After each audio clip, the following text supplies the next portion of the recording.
প্রশ্রয় দিচ্ছে, আশ্রয় দিচ্ছে, এ বড় দুর্ভাগ্যের বিষয়।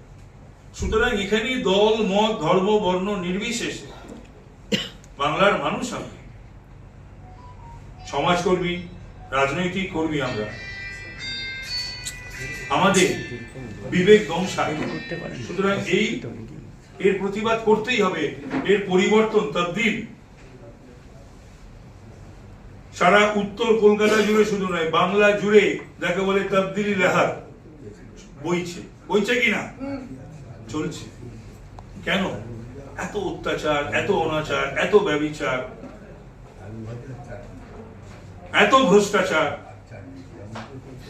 আর সহ্য করা যায় না। সহ্য করতে গেলে মনে হয় না যে আমি রক্ত মাংসের শরীর বা একটা মানুষ।